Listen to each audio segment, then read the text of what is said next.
So what the hell, let's do a little tour. I think I've showed in a video, and I may have explained in text, but probably not. Part of what I'm doing here, I'm harvesting some of these railroad ties and I'm using them elsewhere. So there's one that I just pulled out of well, I pulled it out several days ago, but I'm just getting back to it now.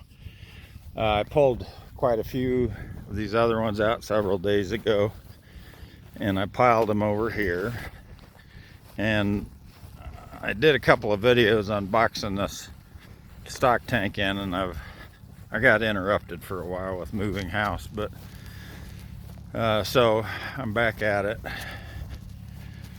Harvested all of those ties, pulled every single one of those out of the ground, and I did that north side of this boxing project earlier, and now like I say, I'm just getting back to it. So I've got the holes drilled, and I need to put some of these busted up stub railroad ties in here. There's some in this pile, and the reason I'm using those is I don't need the height. I just need something solid to anchor those panels to.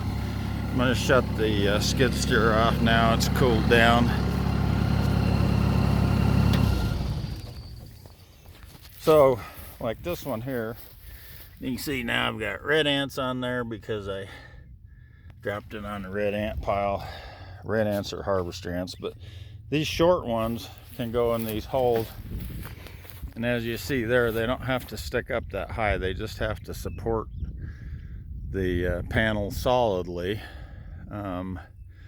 Cattle aren't going to be putting that much pressure on them, but they'll put a little bit of pressure on them, so they need to be relatively solid. And yeah, so they don't have to be as tall as this one. This one has to be tall, and the rest of the ones on the fence line have to be relatively tall, so that they can be good anchor posts. And I'll show you how that's done. Brace posts, also called, or corner posts.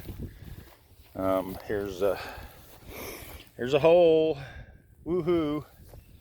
When I get these stub posts in the ground and get them solidly tamped in, then I use wire to attach these panels to them.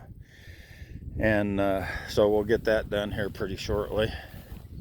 And so far so good. It's a good day. It's I've been working for 3 hours, and it's just a little bit after 9. I'm wandering around out here without a shirt on so that I can get a fucking Magnum PI suntan or some shit like that. I'm not going to show you because I'm not ready for prime time, but I'm not as fat as I once was, and I'm getting a tan. So, and I'm out here on the prairie. There's no fucking riots out here. There's no fucking crybabies out here other than me. And I'm just working away. I'm very blessed to be able to do this. Most people can't do this kind of shit. Out here on the prairie, doing good work, surrounded by wildflowers and bumblebees and growing green grass. Cattle over there, you can maybe see them on the top of the hill. You know, that's people food, but more than anything else, it's ecosystem